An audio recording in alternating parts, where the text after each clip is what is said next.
Hey everyone, these are some hilarious responses in the comments to anyone who's joining in. The question was, in a zombie apocalypse, who would you pick as your sidekick? And I'm just loving all these answers. I'm surprised there weren't more Harry Potter answers, but that's fine, you know. Hi all, super happy to have you all on the call today. On this lovely Tuesday, we're going to be talking about leadership problems, which I'm sure everyone can identify with. For anyone who is new to this call, let me introduce myself and let me introduce our webinar formatting. My name is Melanie Naranjo. I head up the people team here at Athena. We're a compliance training company. We do everything from harassment prevention all the way to anonymous reporting and case management. And we are so happy to be able to share our people knowledge with you all. It's an important field and we just need more of us sharing ideas.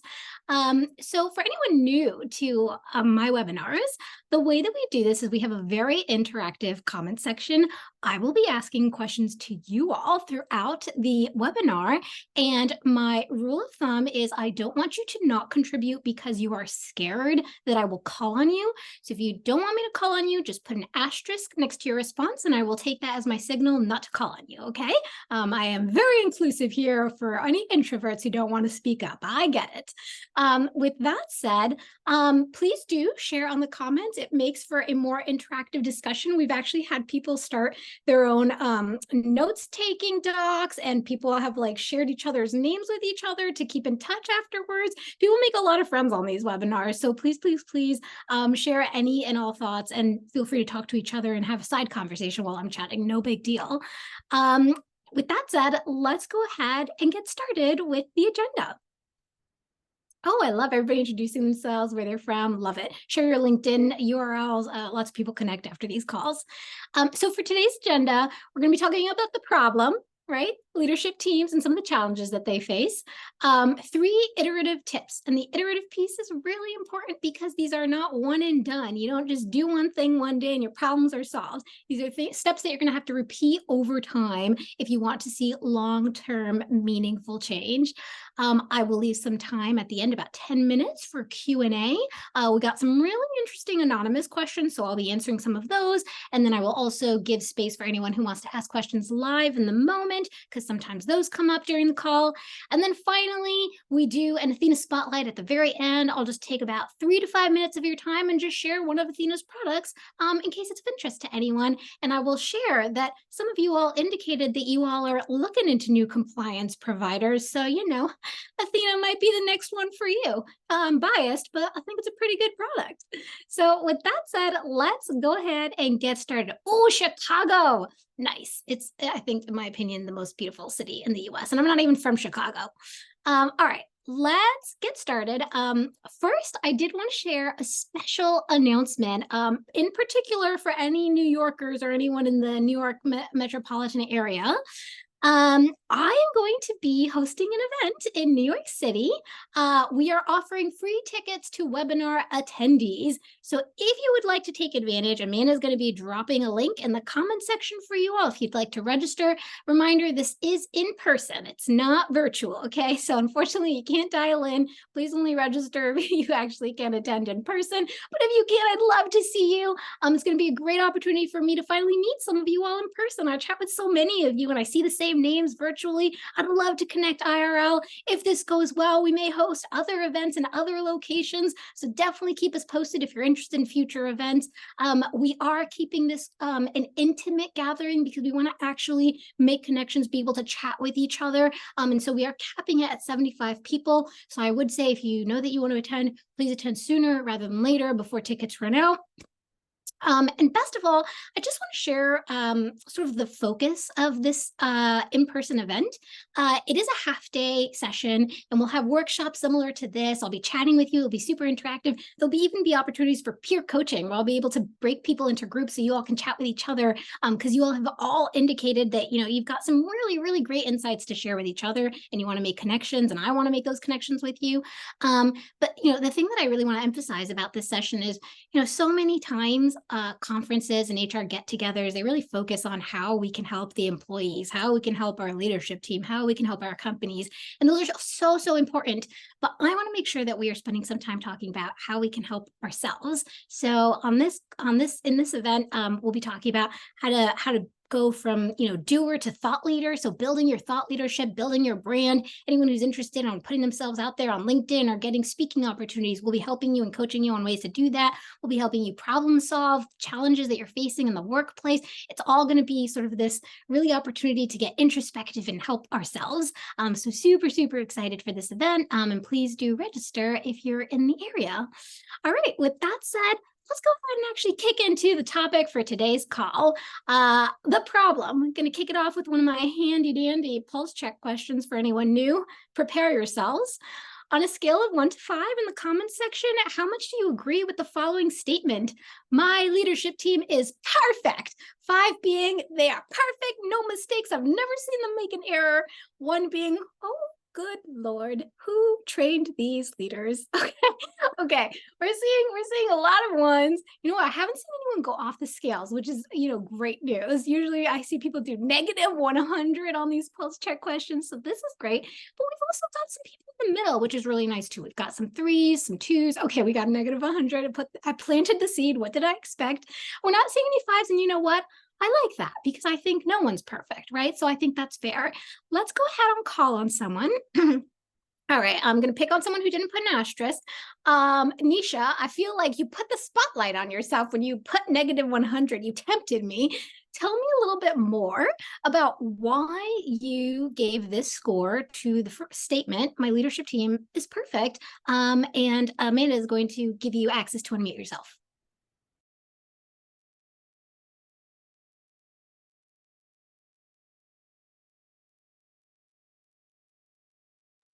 All right, I'll give it another second in case there are technical difficulties, and if not, I'll call on someone else.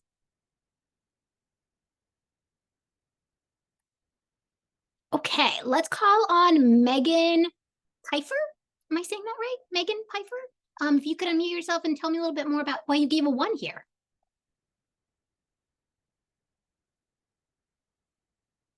Oh my gosh. Hi, can you hear me? Yes, I can hear you. And comment to Nisha. I'm sorry, Amanda's not finding you. Amanda, it's Nisha Robertson, but carry on, please. Yes, so I work at a startup. So I gave my leadership team a 1 because they are rather inexperienced, doing their best, but just don't have that management experience needed to kind of be perfect, if you will. Simple. And I love your approach too, right? There's context, right? They're a little bit new. It's in the startup world. Like these are normal things, right? We don't have to necessarily alienate people or make people feel like it's this terrible thing. But some leadership teams are a little bit greener and need support. If you could tell me a little bit more about, how you see this play out in practice. What does this look like for you? Yeah, so I think how it kind of plays out, I guess, would be in, I feel like HR at my company definitely has to be a little bit more of the broker for conversations and for sort of giving more heavy-handed advice on how to handle difficult situations that might come up, or even, more simple and straightforward situations that come up, and just kind of doing a little bit more hand holding than maybe you would at a more established organization. Gotcha. And that's a key term that we'll come back to later on, this concept of like hand holding and whose job is it to do that, and do they want it? Are they open to it? Thank you so much for sharing. Let's give the mic back to Nisha. See if Nisha, I'm assuming you can unmute yourself now. If you can step in and tell us a little bit more about how you gave your score. Yes, can you hear me now? Yes, I can. Perfect. You planted the seed at negative 100, so I picked it.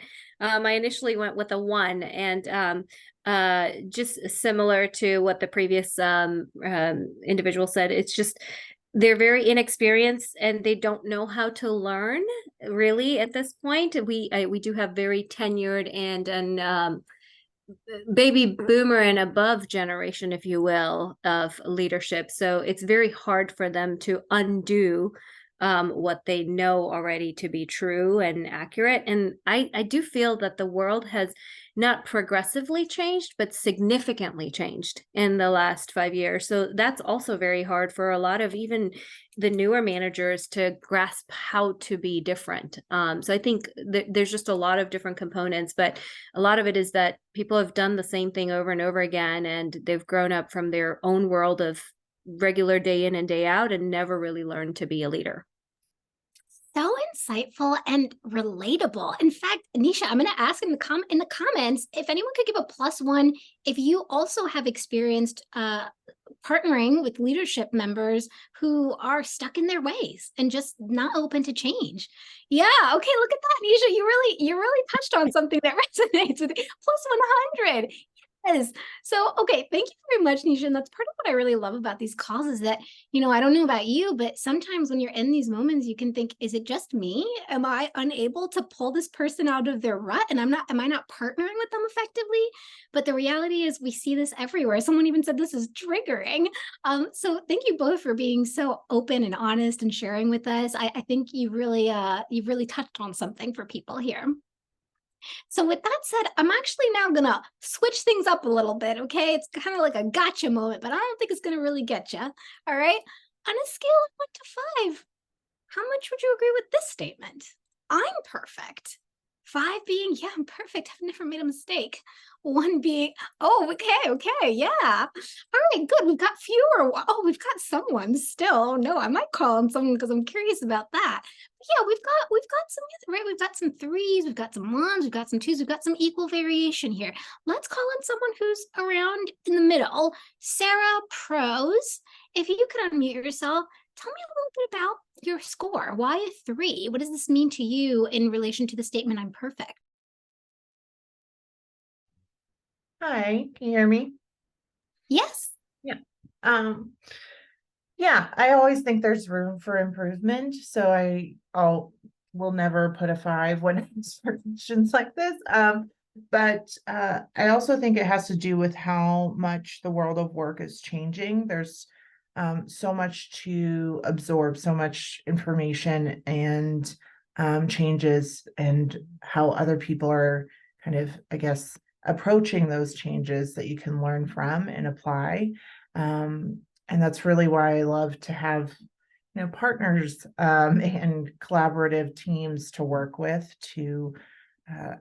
I'm a very outward verbal processor, so process those things out and see what could work and what couldn't work. And I think being able to implement maybe a change and not be tied to it if it doesn't work, say it didn't work and then try something different. I think that comes, that's how good companies can be developed, being honest with themselves. If something isn't working, how can we change and iterate and make it better? So I love your thoughtfulness and also the humility that I'm seeing in you and also in everyone else in the responses, right? Like no one that I saw gave a 5. If you give a 5, hit me up later. I want to chat with you and figure out how you got so perfect, okay? Because I'm certainly not a 5.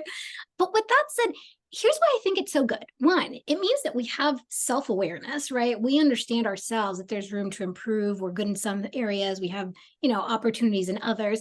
But also, it actually helps us identify and relate with our leadership team, who is maybe not as far along that scale 1 to 5 as we would want them to be, right? And so anytime that we can remind ourselves, okay, wait a second, like it's okay that they're not perfect. I'm not perfect. I make mistakes too. And I'm in HR. I'm the person guiding people on on best practices in the workplace, right?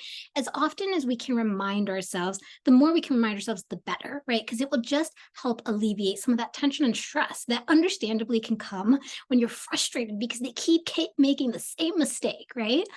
Let's call on one more person just because I'm genuinely curious. Michaela Johnson, Mikela. If you could unmute yourself, you gave a 1 and I'm so curious about this. I'm sure you're not a 1. Can you tell me a little bit more? I'm glad you can't see me because I'm blushing. But I don't know. I think it's just really important to always keep a humble mindset. I talk about this a lot with people that I mentor, but it doesn't matter how many years of experience you have or how many times you've tackled a problem. I think there's always a better way to do it. And even in human resources, especially, it's like there's not a one size fits all approach here.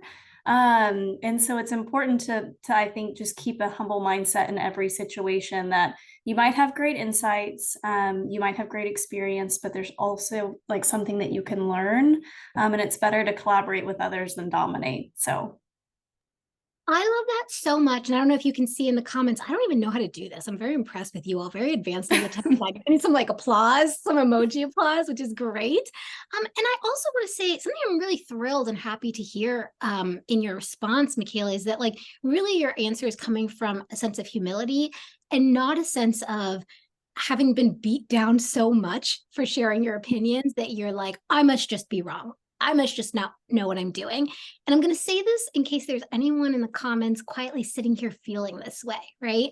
I just want to remind you all, no one's perfect, right? But there's this unique thing in HR, especially when you're an HR team of one, which is quite common, especially on the smaller side, when you're smaller companies, where you are a team of one facing a team of, say, 7, and all 7 disagree with you, likely because they don't have HR experience, and so they're not of the same mindset as you. And it's so easy to just feel like I must be wrong all the time because no one agrees with me. And I just want to reassure anyone, if you're feeling this way, it's not true, right? You're up against really tough odds. The odds stacked against you. And so I just want to remind you, that's part of why these conversations, webinars, attending situations like this, making friends, networking like this, coming to the IRL event are so important, because you need to speak to other HR people. You can't be the only HR person that you're talking to in a vacuum, in a silo, because you will over time start to question yourself in an unhelpful, unproductive way, right? It's good to have humility. It's not good to believe that you're just always wrong and everyone else must be right simply because more people disagree with you than agree with you.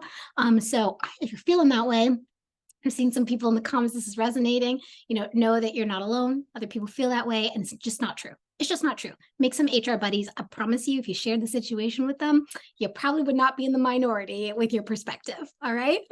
With that said, thank you again for sharing. Let's go ahead and start talking about some actionable stuff. Okay. So first, we want to make sure that we're understanding the problem. Okay. We chatted about how the fact that exec teams are imperfect is a reality, but that doesn't necessarily mean that they're terrible people, they're incapable of learning, right? Everybody is imperfect. No one's perfect. We're not, and they're not, right? And that's okay, right? If you're not sure about what this looks like, it can look like, understandably frustrating things. Your exec members pitting themselves against each other, lots of in-house politics. It can look like them doing the opposite of what you just spent the last 3 months telling your employees not to do or to do, right? Examples of this are maybe they're constantly micromanaging, or they refuse to have a difficult conversation, or this is a common one that I'm seeing a lot. Performance management doesn't matter, and no one's going to spend time on it until like budget gets tight, and then everyone needs to performance manage and manage everyone out. There's no time. Just get them out. Just get them out of the company, please. We need to save some money. Okay, yes, I'm seeing some people identify with this, right? And that can be so frustrating. It can be so frustrating. Okay, I just want to acknowledge that for a second. And also, it's understandable. They are human, they are imperfect. However, the reason why this is such an important topic is that the impact when someone on the leadership team or the entire leadership team is making these mistakes in such a public, consistent way, the impact is so much greater than just a regular non-leadership member employee making these mistakes, right? It's not this one-off situation. It's now this ripple effect. Their direct report saw it. Some other direct report saw it in the town hall meeting. Well, if they're not going to do what HR is saying to do, then I'm not going to do it either. Wait, they're doing in-house politics? I guess that's what I should do to get ahead in my career, right? And we're seeing those emails where it's like, as per my last email, and so then your other employees start doing it because, my boss started doing that, so I guess it's fine, right? The impact is so much bigger. And so that's why it is really important that we do take action on these things, even acknowledging with a level of empathy, right, that it doesn't mean they're bad people, but it does mean we need to take action. Okay. So with that said, let's start talking about some tips. Self-awareness and intentionality, okay? Pulse check question, get everybody back in the zone. All right, 1 to 5. How much do you agree with the following statement? My leadership team has never responded defensively. 5 being, oh my gosh, they're not defensive at all. Low ego. I can tell them anything. They're like, tell me more. 1 being, oh my gosh, why did I even waste my time saying something? I feel like I've just been massacred. Okay, yeah. Luckily we're seeing some in the middle. Ooh, we got a 5. I might call on you in a second because I like seeing the extremes. Actually, let's do a 5. Samantha Burks, Burks. If you could unmute yourself, you gave a 5 on this answer. Your team has the lowest ego possible. Tell me a little bit more. Hi guys, can you hear me? Awesome. Our company was a startup. It's pretty mature now. It's been like 20 years. And our leadership team individually does not have a lot of ego, and they are great and understand the idea of not responding defensively, and they don't in the moment. The problem that I have noticed is that while we are free to like give them feedback, it doesn't make an impact. And so they respond with that really open and welcoming thing, and they're not defensive in the moment, but it also at the same time somehow feels like they weren't actually open to it. Okay, you have touched on something that I think is just so critical and so relatable. In fact, can I get a +1 in the comments section if you have managers who either genuinely or not so genuinely are like, yeah, thank you for that. What a great insight. Yep, I totally hear you. And then the next day they do it again. And you're like, but did I dream? Yeah. Can I ask a follow-up question, which is, how does that feel? Like, what goes through your mind and body when you go in the next day and you're like, they didn't take what I just said at all?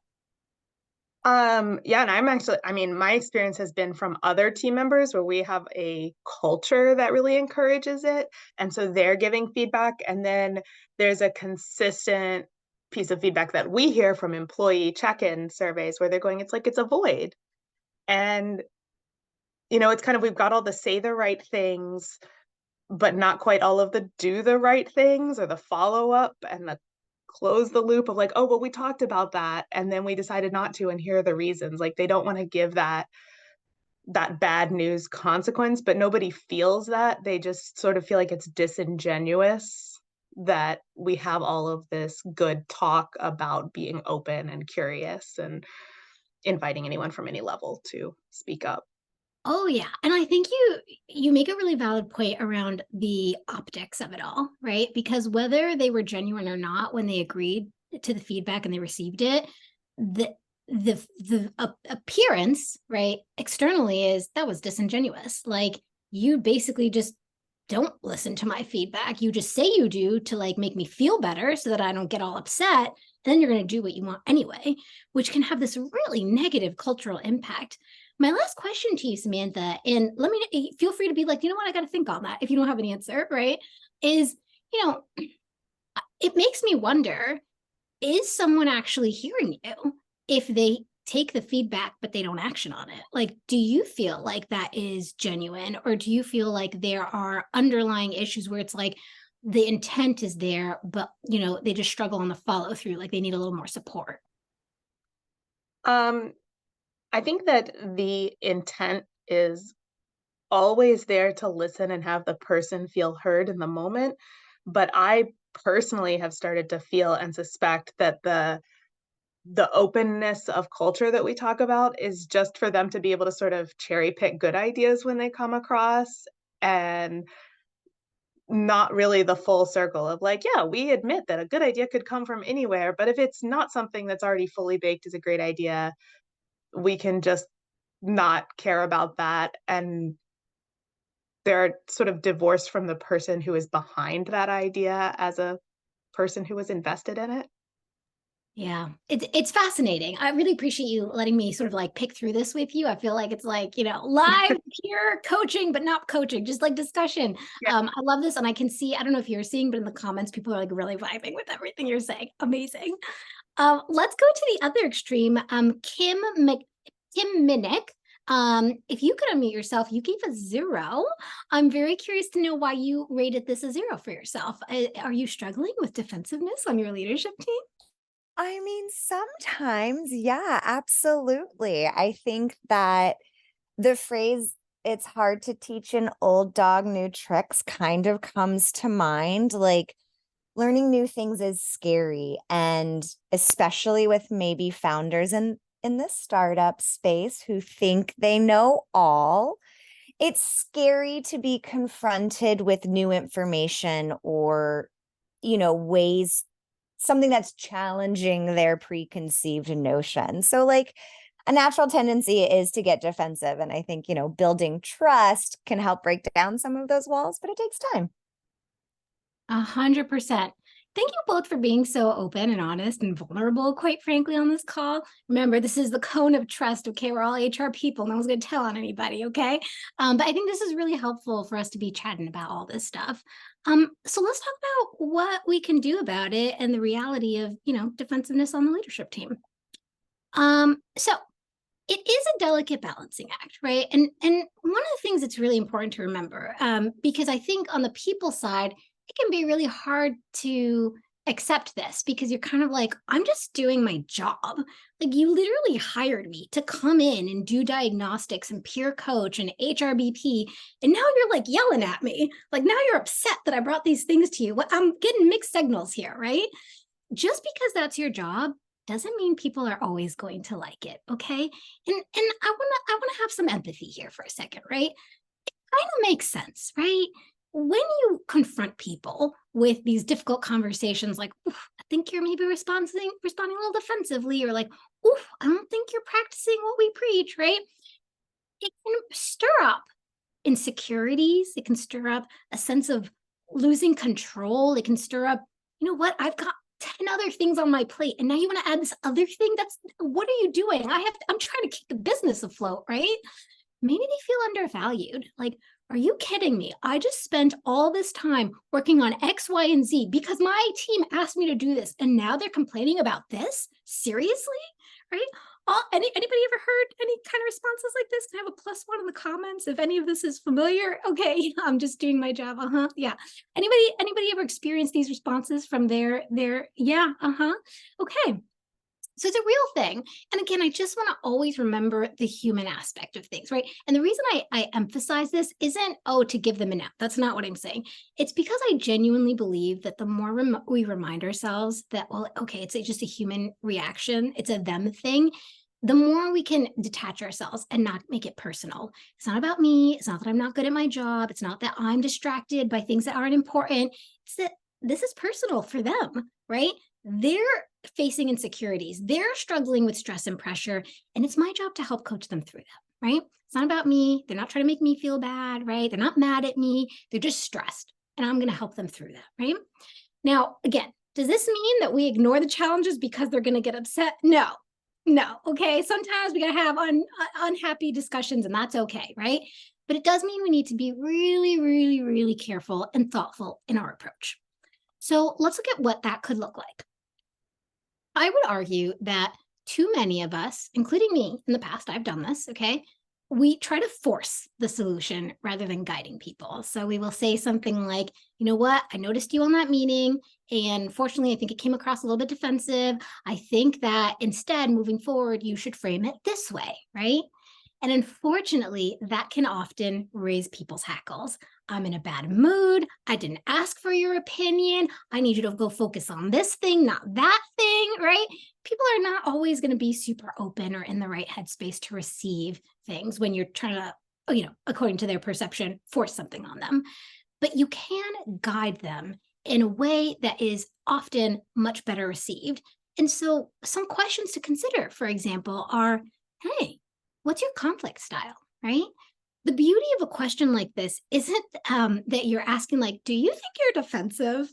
Because I imagine that most people would say no, or they would immediately be upset, like, why do you think I'm defensive, right?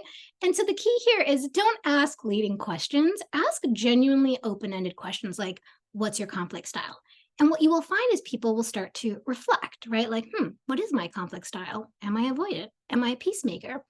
Even better, when you give them options to choose from, it makes them feel less wrong, right? So it's not like, oh, I'm a problem. It's no, these are 4 common conflict styles. Some people are avoidant, some people are peacemakers, some people are argumentative, some people are which of these do you fall under? Let's explore that. How has it benefited you? How has it held you back? Let's do a deep dive on examples. And then you can start to, solicit some of those things where maybe they think, oh, yeah, I guess sometimes it's hard for me to take feedback, right? You want to guide them to that revelation rather than you telling them, hey, I believe you're defensive. Other questions you might consider: what personality types do you struggle to partner with? This is a really good one because especially when there is tension across the leadership team, right? Nobody wants to say, oh, Samantha's really hard to work with. But they might say, you know what, I really struggle to partner with people who don't lead with curiosity, or I really struggle to partner with people who, in my opinion, think they're always right. Whatever. And you can start to dissect that, right? Like, oh, where have you observed that behavior? Why is that difficult for you? How do you manage those conversations, right? Again, now you're putting them in sort of like a internal introspective mindset, but also in a problem solving mindset. Okay, what can we do about that? Other questions to consider: what's your leadership style? Who's someone on the leadership team that you admire? What's a growth area that you'd like to work on, right? All of these questions open the door to these deeper conversations without telling someone you're doing this wrong and here's what I think you need to do about it. I'm going to pause in case any questions come up. I'm seeing lots of comments in the comment section, so this is great. Oh no, Heidi, I feel like I got hired to be the designated hitman. Oh no. Okay, that's kind of hilarious. All right. If that said, if there are no questions, let's move on to the second tip. And I can see some questions coming in, by the way, in the Q&A. So I'll make sure to leave time for those at the end. So tip number 2, be the group facilitator. Now let's do a pulse check question to get everyone refocused. 1 to 5, how much do you agree with the following statement? My leadership team never gets into contentious disagreements. They never fight with each other, never. 5 being never, 1 being, oh my God, can we get through one meeting without these in-house politics? Okay, we are off the scale now. We've got some negative scores. I love it. Okay, I've literally witnessed yelling matches. Danny Sangster, I don't see an asterisk, so I'm assuming that you can unmute yourself and are willing to chat. And I will even give you an out and assume that like maybe it's not your current company, could have been in the past, right? Tell me more. You've witnessed yelling matches. What was that like? What was it about? If you can share, and what did that feel like for you observing that? Yeah. So first of all, I don't think I've ever worked in such a challenging environment as the one that I have now. We have a variety of ways of work and a lot of ego combined with an immense sense of territory on the team. And it creates some very contentious situations. For me, because I'm not confrontational and because I work with a lot of folks who are more experienced than me in their respective areas, and frankly, some of them are pricks and they intimidate me, I sit back and I let this happen. I don't feel like I actually have any power in the room where I sit, and it's one of the reasons why I'm here. Yeah, I mean, I think that I work with a bunch of folks whose conflict styles are to confront and are to fight versus flight. And it manifests, I wouldn't say consistently, but I've seen it manifest more than once and in, fairly high stakes scenarios. So, we all got together for a leadership offsite, and one of the sessions was sort of, how can I say this, dominated by 2 folks who distinctly disagreed with a way to approach a large situation, and they absolutely got into it, yelling. And so it's unlike anything I've ever witnessed before. It's unique. I've never, ever been in a working environment like this. I am so sorry. Like, genuinely, I'm just sending you vibes, like good vibes right now. And I kind of want you to get more support here in the comments. Can we get a +1 or a heart for anyone who either sympathizes or is sort of like, yeah, I've dealt with this before. I've also felt completely powerless in meetings. No one's listening to me. What is, what can I do here? Everyone's yelling at each other. Yeah, you're not alone. Danny, can I ask, when you say that you feel powerless on these calls and you're just like quiet because you're like, there's nothing, I'm not even needed here, right? Tell me a little bit more about that. Like, have you tried to step in and are like immediately shut down? People talk over you. You say something, but like people just don't listen. They don't take your thoughts. Like, tell me a little bit more. Yeah, it can be a little bit of all of the above, but I think that a lot of it is situated within myself. And so I do have an executive coach helping with this, and I'm sure that people can relate to this. But when you're working with folks who tend to be quite harsh and tend to dominate versus collaborate, oftentimes you might find yourself in a scenario where you're not speaking from your power or you're not working from your power. I work from my power when I'm in collaborative situations, when people are supporting me, when we are batting around ideas on the table and learning from each other versus a few folks sort of dominating the conversation and shutting me down. I mean, so that's kind of the core of the issue, but we do actually have people who have just full blown shut me down. I ran an engagement survey and I know who did these comments. It was a fellow member of the leadership team. And he basically stated, I have no idea why we're doing this. I don't need to learn anything else. Like, I'm not really sure why we would, invest in these initiatives. And yeah, so it gets to a point where I'm not speaking from my power and I don't actually feel like the things that I'm saying anymore are coming across as important. So yeah, super fun. First of all, again, just so sorry, Danny. After this, I'm actually going to message you because I have some thoughts on this and would love to support if I could. That's almost like its own topic, right? Like, do people respect the people function? Like, do they have buy-in? Are they respectful towards you? Which is like its own whole like thing that definitely needs to get addressed. So I'll follow up with you because like I want to help if I can. Yeah, for sure. And just for anybody else in this situation, getting an executive coach has been invaluable. And so I absolutely recommend that. Bring you back into your power a little bit if you can.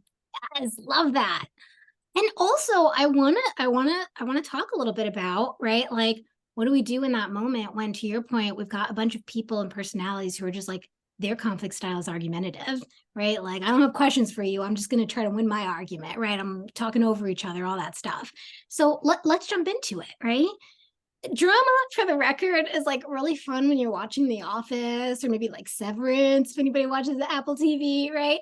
It's not fun in real life. As we heard from Danny, it's quite stressful. It can be really disempowering. It's not fun, right? And we don't want to propagate that in the workplace. And I want to even acknowledge, like, I've done this in the past, unfortunately, myself, where like the like vibe rubs off on me and then I perpetuate that behavior because like I'm in a bad mood now and now I'm going to fight you too. And I'm not here to listen anymore because you're not listening to me, right?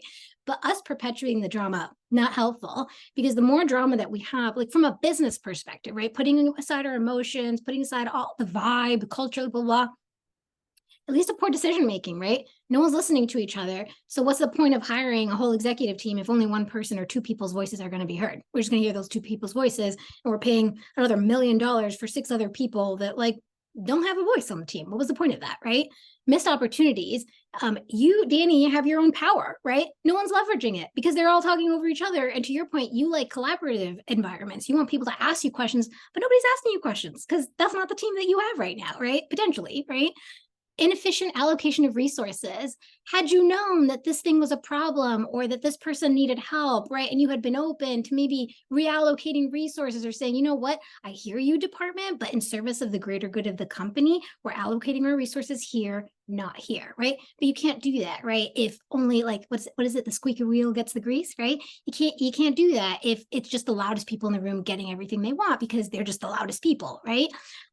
Cultural discord across the company. Your employees are seeing this. I promise you, your employees know when there is discord across the leadership team. They know, they see it. It's obvious to them, and it has a bad impact in terms of their feelings at work, but it also has a negative ripple effect on how they interact with other team members, right? If your manager doesn't take that team seriously, why are you going to take them seriously when they have an ask for you, when they give you feedback? I don't need to take your feedback because my boss doesn't even take your team seriously, right? And a whole lot of wasted time, resources, and energy. So what can we do about it? I want to acknowledge that this is tough and it takes a lot of practice. And that's why, remember, I said these are iterative tips. Okay. It's not a one and done. You might try it, you might fail, and you might have to keep getting back up again and trying again. My recommendation is, to the extent possible, temporarily treat it as an experiment. Say you're going to do this for the next 3 meetings. Remove yourself from the discussion as much as possible, in the sense of, don't argue for your own things. Don't try and make like a people initiative push. Just be the eagle in the sky. And here's what I mean by that. Part of getting leadership buy-in and getting people to take you seriously and getting people to be more open to your observations and feedback is proving that what you bring to the table is valuable and that actually listening to you could be helpful. And if you try to do this while advocating for one of your own initiatives, it's going to be really hard to do this because they're going to think that you're coming at it from a place of bias. But if you can do it from a remove, like, I have no stake in the game, right? Other than wanting the business to succeed, right? So I'm just going to like facilitate. You don't need to actively say this, right? But you're just going to do it. You will be able to demonstrate to people, oh, okay, they're onto something here. And here's what I mean about that. When you see 2 executives going at it, right? How can you be the person who's not caught in the weeds, who's not emotionally involved, and you just say, almost like a consultant or an executive coach who's observing, like, okay, I've identified the issue that no one's talking about. So an example, hey, I think we're getting off track here. The problem statement is this, right? We haven't been talking about that for the past 5 minutes. If we're not aligned on this approach, what alternatives are on the table? Because we're just yelling at each other right now, right? Automatically, right? People are going to pull out of themselves like, wait, what? Right? And again, it might not work the first time, but keep at it. I promise you, over time, people will be like, oh gosh, yes, we did get off the rails again. We've been talking about this for we just lost 20 minutes of the meeting, right? Thank you for pulling us out of that for a second, right? Or, hey, seems like we're falling into a lot of back and forth here. Who's the decision maker? Because there's no need to keep fighting each other if one person has power on this decision. You just go make the decision. You've heard all our input, go do it, right? Hey, Sam, it seems like this initiative isn't landing well with you. Help us understand your concerns. This one's really important because oftentimes when people are upset, there's a legitimate reason behind it, but what comes out of their mouth is just like, I don't like this. This is a bad idea. I'm so stressed. What doesn't come out is, hey, it's not that I don't like this idea. It's that right now is a really stressful time. It's end of quarter. We're trying to close deals. I don't have time for a people initiative in this last week of the quarter. Can we talk about this at the start of next quarter or middle of next quarter, right? And so being able to pull people out of the emotions and just be like, hey, I'm listening, right? I'm going to be the person to listen to you. I know we're all yelling, but not me, right? Tell me more, right? Seems like we're divided. What breaks if we do this? What breaks if we don't do this, right? What's the bigger risk? Cool. Let's actually be thinking logically here, not just yelling at each other, right? When you start to ask these questions, people see, okay, you are thinking about these logically. You are not getting caught up in the emotions. I value your input. Okay.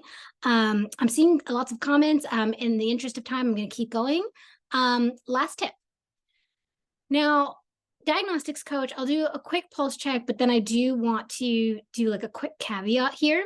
1 to 5, how much do you agree with the following statement? I have a strong relationship with everyone on my leadership team. 5 being, we've got the best relationship. I can tell them anything. It always goes well. There's high trust. They have value in me. 1 being, not really. Honestly, when there's tough stuff, I avoid bringing it up. I'm nervous to bring it up. Yeah, okay. You know what? It's really exciting to see that the numbers are higher here, even though For the other questions, we've seen them quite low. This is actually a really great starting point that you have good relationships with these challenges, because that relationship is going to be fundamental. Let's call on just one person. Let's do a 4, Stephanie Cernosky. If you could unmute yourself and tell us why it's a 4 for you. I guess I've been at the company for a while, and our leadership team is pretty, like, most members of the leadership team are pretty new to their leadership roles. So I've had the opportunity to be more of a peer with them in the years prior. So I think that's part of the reason I've been able to kind of sustain that relationship as they move into the leadership role. And also, I think I've just been able to have good one-on-one conversations with each of them that have really helped build their trust and my trust in them. So as much as I relate to a lot of the pain points that you talked about earlier, and some of my scores were really low in some of the areas, and my frustrations, I share the frustrations of many here. I feel like that actually put it in perspective for me a little bit, that I do have these strong relationships to work from. That's for the most part. amazing. Yeah.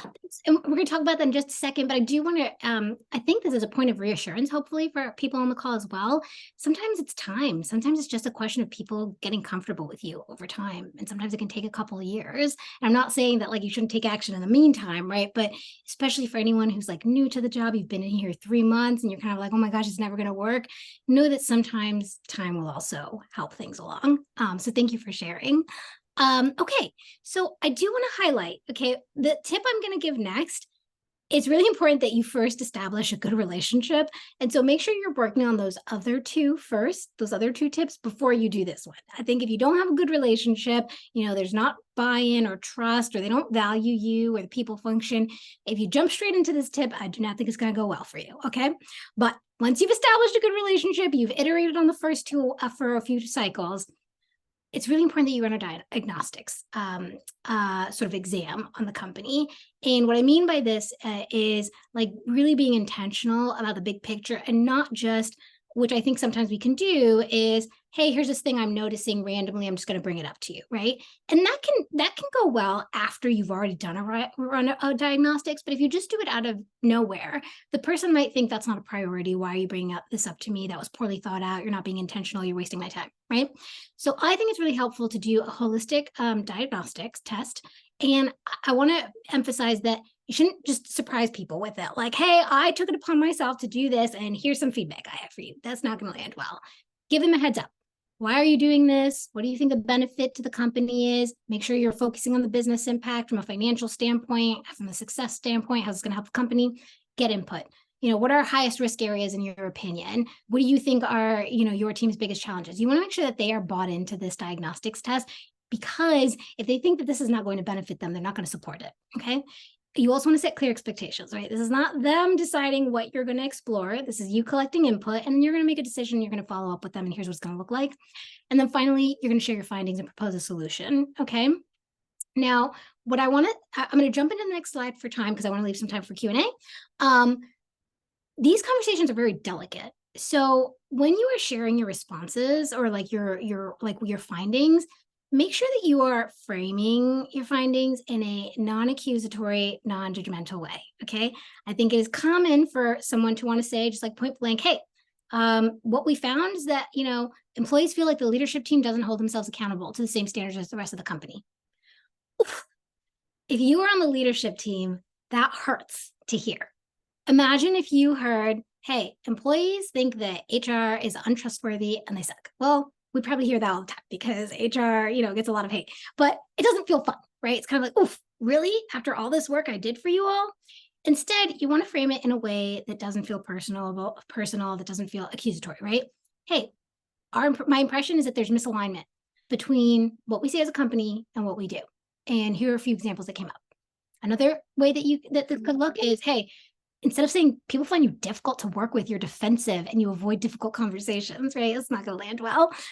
There are conflicting conflict styles across the team, which have generated a meaningful amount of stress. Let's take a look at a few instances where conflict didn't work out and how we could have approached it differently, right? You're not lying. You're not sugarcoating. You're still saying the thing, right? but you are saying it in a way that doesn't make someone feel like you are wrong, you are bad. You are saying like, listen, we as a company, we as a team, it's not working right now. So how do we fix this, right? Note that it is important for you to fundamentally believe that we're all just trying our best and that they're all just trying their best. If you genuinely don't feel this way and you feel like, nope, I just think they're bad people or they just don't care, that's a bigger problem that you might need to explore in terms of like, is that true? Why do you feel that way? Has anybody asked them?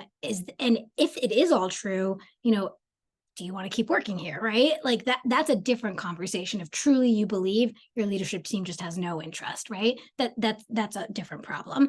But 9 times out of 10, people are good people. They're just making mistakes. And so they just need a little bit of nudging.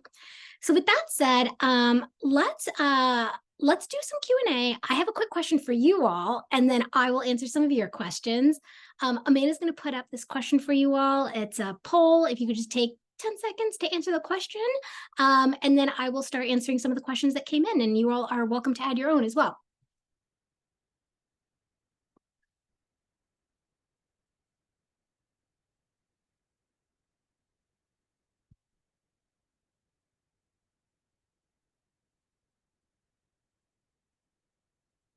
Okay, I'm going to assume that was enough time to answer the poll. It was a very quick question.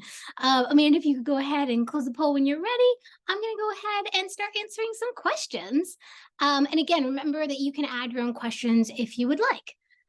Okay, what are the best ways to confront the executive team when they say something that might not be inclusive of others, or if they don't understand statements without data to support it? So we should do something because it's the right thing to do, not just because it's the most cost-effective thing to do. Okay, so my opinion, and I'm going to take this in probably a slightly different direction than the asker intended, is that actually it's not ever going to be effective to try and convince your team that you should do something because it's the right thing to do. Unfortunately, at the end of the day, it's a business, right? And they need to stay in business, and there won't be any employees to keep happy or do the right thing by if they don't stay in business. And so you really do always have to tie it into the business. Now, in this example, for the record, like I don't want to discourage you here, there is a way to tie it into the business, right? If they're not being inclusive of others, they're going to scare away top talent because top talent wants inclusive cultures. We have seen that statistically. You can look up research to find this, right? So like you can then argue, hey, I understand if like it feels like, just like the nice thing to do, but I'm telling you from a business perspective, our retention rates are dropping. We are going to lose high performers. We have seen employees at stay interviews, if you do those, indicate that this could be a reason why they might leave, right? That is where you're tying it into the business, okay? Let's do one, maybe 2 more questions. Let's see, tips and people are liking some. Okay, let's do one that somebody liked. Is there any way to salvage a job when the leadership team is set in their ways? When do we stay and cause good trouble versus what are the signs we should leave? I'm going to tell you my honest, direct opinion, which is I think you should just ask. I've done this in the past, for the record. I think when it comes to this point where you're like, I don't even know if this is the right place for me, I think the worst thing you can do is just sit in your head and marinate. The best thing you can do is say, listen, I've hit a point here where I'm not sure if this is, if you all are open to change. I imagine you would talk to your manager, or maybe if your manager is a CEO, you talk to your CEO, right? Like I've tried multiple times to push change in this way, and I'm not seeing it. I'm getting constant resistance. That's how I'm perceiving it. And I need to make a decision for myself. I really care about the company. I care about our employees, but I need to know if this is the kind of company that aligns with my values and my career interests. And so can you tell me, do you see a path forward? Do you see this changing? Or is this a situation where I have to determine, like, am I okay with this? Or am I not okay with this? In which case, I need to explore other alternative options. I think just putting it all out there is much better.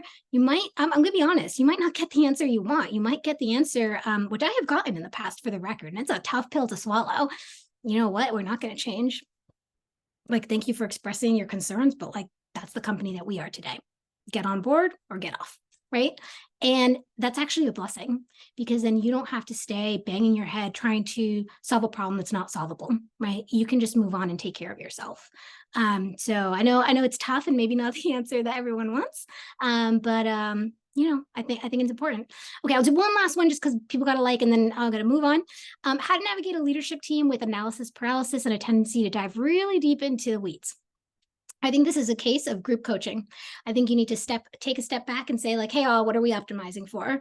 What are our goals as a company? What are the risks that what's the problem statement we're trying to solve? Because we've been going circles. What is the risk to action? What is the risk to inaction? I think that's where you take a step back and you get meta so that people can understand that like, hey, there's bigger stuff at stake here, right? So either you do something or you don't, but like either way, there's going to be a risk. So which risk is the bigger one? So my recommendation is ask those questions.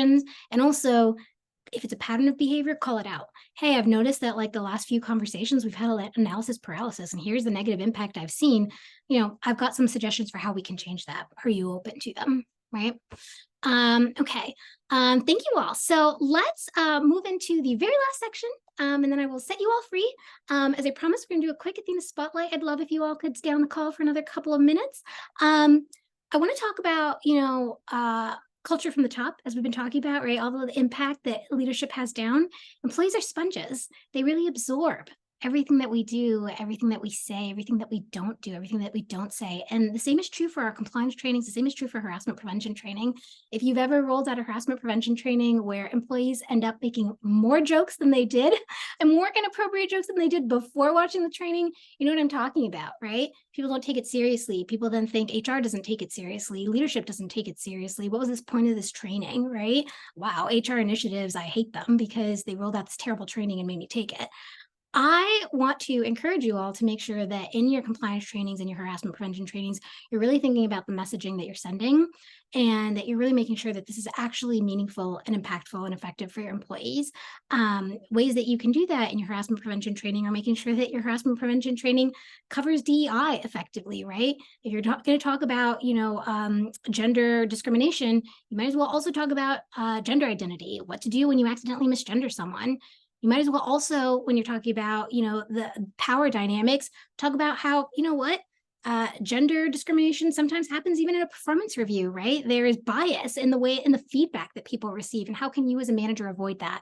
And then finally, you want to make sure that you're getting buy-in and trust from your employees. You want to make sure that they know that what their real lived experiences are like, right? Nobody wants to watch a video that looks like it was made in the 80s, that looks like you don't understand what their everyday experiences are.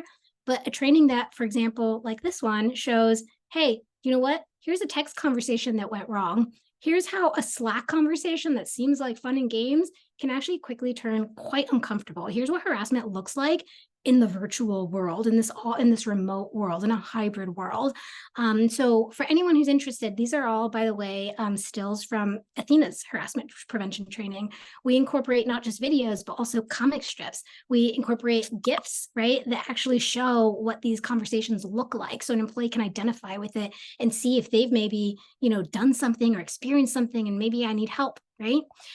So if you're interested, if you're a company under 50, you can actually just sign up by yourself same day. It's that quick. The link is here. You can also check out pricing here. If you're over 50, under 50, pricing is available publicly. We don't hide this information. And if you want to request a demo, the link is here. Amanda's going to drop those links for you.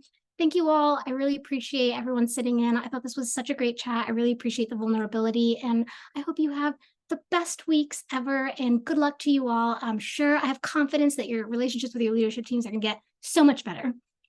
All right. Thank you all. Have a great day. Bye.